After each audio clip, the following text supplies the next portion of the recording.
আসসালামু আলাইকুম ওয়া রাহমাতুল্লাহি ওয়া বারাকাতুহু। আজ আমরা এই ভিডিওর মধ্যে আলোচনা করব আসহাবে কাহাফের যে 7জন যুবক ছিল, এই যুবকদের ঘটনা সম্পর্কে। তারা আল্লাহকে সন্তুষ্ট করার জন্য এবং তাদের ঈমানটাকে বাঁচানোর জন্য কতটা কষ্ট, কতটা পরিশ্রম করেছিল, সেটাই আজকের এই ভিডিওর মধ্যে তুলে ধরার চেষ্টা করব। এই ঘটনা থেকে আমাদের জন্য, এই উম্মাতের জন্য বিশেষ গুরুত্বপূর্ণ কিছু শিক্ষা রয়েছে। এই জন্য সকলের কাছে অনুরোধ করব, আপনারা মেহেরবানি করে ধৈর্য ধরে এই ভিডিওটি শেষ পর্যন্ত দেখবেন। তো চলেন ভিডিওটি আমরা শুরু করি। আসহাবে কাহাবের এই ঘটনাটা যেখানে সংঘটিত হয়েছিল, ওই দেশে একজন জালিম বাদশাহ ছিল, জালিম রাজা ছিল। এই বাদশাহ তিনি মানুষদেরকে বাধ্য করাতেন বিভিন্ন দেবদেবীকে পূজা করানোর জন্য। তার বাদশাহ বলতেন মুক্তি পূজা করার জন্য, যারা করত না তিনি তাদেরকে রাজকীয়ভাবে শাস্তি প্রদান করতেন, এমনকি অত্যাচার জুলুম করে তাদেরকে মৃত্যুদণ্ড পর্যন্ত দিয়ে দিতেন। আর ওই বাদশাহ তিনি একটি প্রথা চালু করেছিল যে বাৎসরিক একটি উৎসব হবে। এই উৎসবে সমস্ত দেশবাসী, এলাকাবাসী ওই মেলায় এসে উপস্থিত হবে, আর তারা সবাই একত্রিতভাবে দেবদেবীর ইবাদত উপাসনা করবে, বিভিন্ন মূর্তিকে তারা সেজদা করবে। এটাই ছিল বাদশার নিয়ম। আর ওই দিনটাতে তারা বিভিন্ন আনন্দ উৎসব করত, যেমন আমরা ঈদের দিন করে থাকি। এই সময় একদিন এমন হলো যে যখন সবাই বিভিন্ন দেবদেবীকে পূজা করেছেন, এমন একজন যুবক তিনি বললেন, ইবাদতের যোগ্য এই পাথর কখনো হতে পারে না, কারণ যে পাথরের নিজের ক্ষমতা নেই নিজেকে রক্ষা করার, সেখানে উনি আমার কতটা ভালো করবে, আমার কতটা উপকার করবে। যুবকটির চিন্তাধারা এমন হলো। এই চিন্তাধারা নিয়ে যুবকটি তখন আর দেবদেবীর ইবাদত উপাসনা করলো না, পূজা করলো না।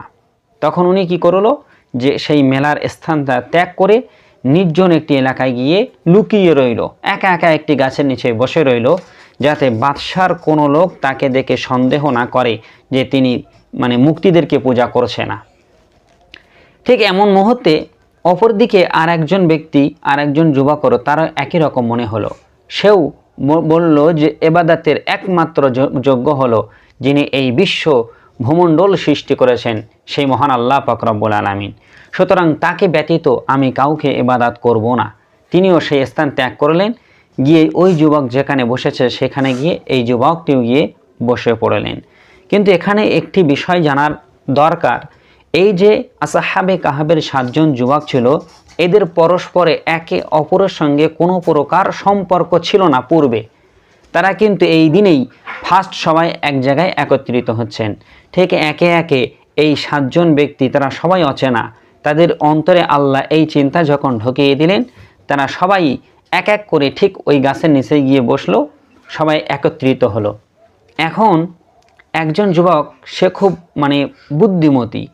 যুবকটি বলল যে আচ্ছা, আজকে তো পুজো হচ্ছে, অনুষ্ঠান হচ্ছে, সেখানে আপনারা দেবদেবীর পুজো না করে এখানে আসার কারণটা কি? তিনি এইভাবে জিজ্ঞাসা করলেন। তিনি প্রথমে বললেন না যে আমি দেবদেবীর ইবাদত উপাসনা করব না, যাতে ওরা যদি আবার বাদশা লোক হয়, বা ওরা যদি ওই মতের লোক হয়, তাহলে তো বাদশাকে জানিয়ে দেবে। তাই যুবকটা নাম কৌশল করে বললেন। এখন একজন যুবক তিনি সাহস করে বলেই ফেললেন যে আমি আল্লাহ ব্যতীত, যিনি এই পৃথিবী আসমান জমিন সৃষ্টি করেছেন, তাকে ব্যতীত আর কাউকে ইবাদত করব না, এই জন্য আমি গাছের নিচে বসে এসেছি। যখন ওই যুবকটি এই কথাটি বলল, একে একে তখন 7জন যুবক সবাই সবার মতখানা প্রকাশ করলো যে আমরা সবাই এই কারণেই এসেছি। তারা এখন কি করলো, যে বলল আমরা যদি এই এলাকায় থাকি তাহলে বাদশাহ আমাদের প্রতি অনেক অত্যাচার করবে। এমনকি একজন ব্যক্তি তাদের 7জনকে দেখলো, বাদশার কাছে গিয়ে বলল যে ওরা দেবদেবীর ইবাদত উপাসনা না করে নির্জন একটি এলাকায় গিয়ে বসে রয়েছে। বাদশাহ তাদেরকে ধরে আনার নির্দেশ দিলেন এবং বললেন, কেন তোমরা এটা করছো না?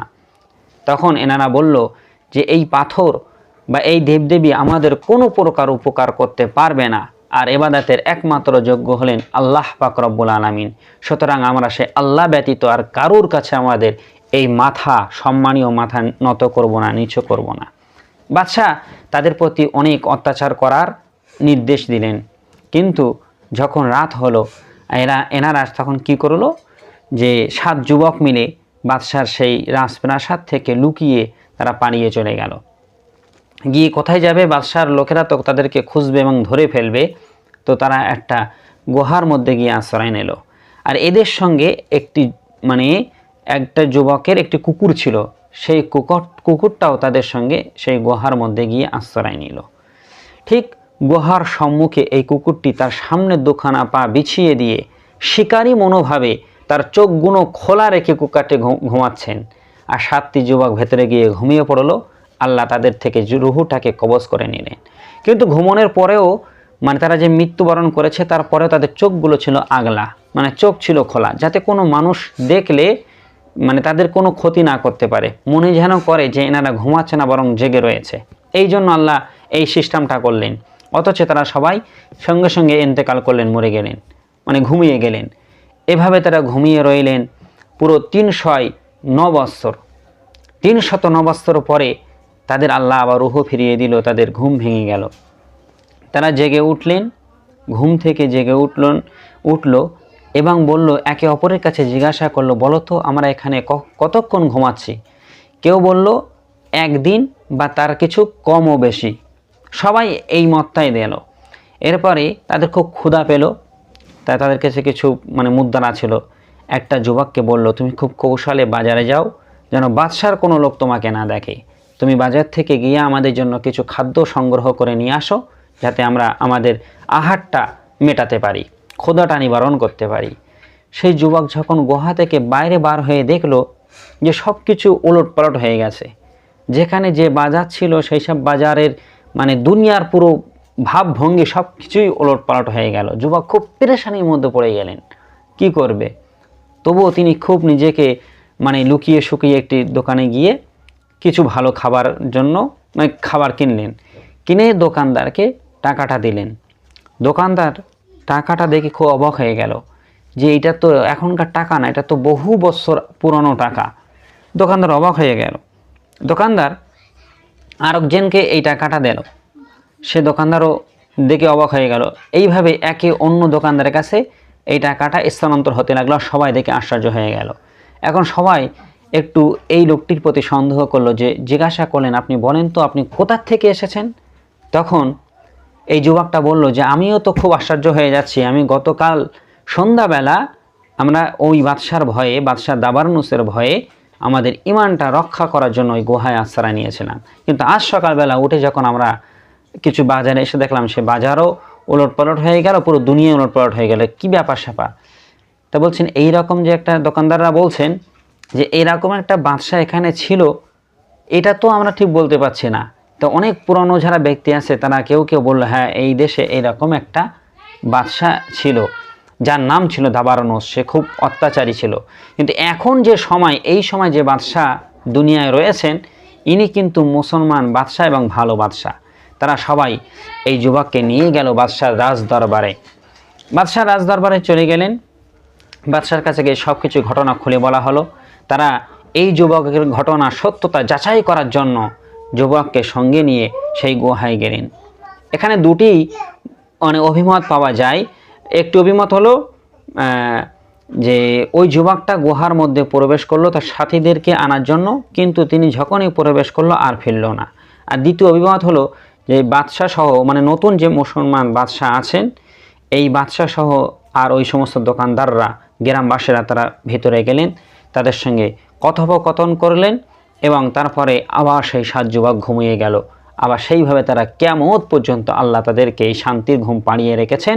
আল্লাহ তাদের প্রতি সন্তুষ্ট হয়েছিলেন, তারা তাদের ঈমানটাকে ধরে রাখার জন্য কতটা প্রচেষ্টা করেছিল তার জন্য। তাহলে আর ওই দেশে যেই ঘটনাটা ঘটালেন বা দুনিয়ার মানুষদেরকে এদের খবরটা আল্লাহ যে দিয়েছেন, এর একটি মহৎ উদ্দেশ্য ছিল। ওই দেশের কিছু কিছু লোক বলতো যে আল্লাহ মানুষকে মৃত্যু দেওয়ার পরে পুনরায় আর জীবিত করতে পারবে না। কিছু কিছু কাফেরের এরকম বিশ্বাস ছিল। কিন্তু এই যে ঘটনা থেকে আল্লাহ তাদের 313 বছর মৃত্যু প্রদান করার পরে আবার জীবিত করলেন, এইটা ওই দেশের সকল মানুষ চোখে দেখলো এবং এই যে সন্দেহ ছিল তাদের থেকে এই সন্দেহটাও আমার আল্লাহ দূর করে দিলেন। তাহলে ঈমান রাখার জন্য যদি ওই বাদশাহ দাবারনুসের ওই জামানায় ওই 7 যুবক যদি এতটা পরিশ্রম করতে পারে, আমরা নবী মুহাম্মদুর রাসূলুল্লাহকে পেয়েছি, আমরা কেন আমাদের ঈমানটা রক্ষা করার জন্য একটু প্রচেষ্টা করতে পারবো না? তো যদি ভিডিওটি ভালো লাগে অবশ্যই ভিডিওতে একটি লাইক করবেন, আর এই চ্যানেলে নতুন হলে অবশ্যই চ্যানেলটাকে সাবস্ক্রাইব করবেন। ইনশাআল্লাহ অন্য কোনো দিন আপনাদের সাথে আবার দেখা হবে। আল্লাহ হাফেজ।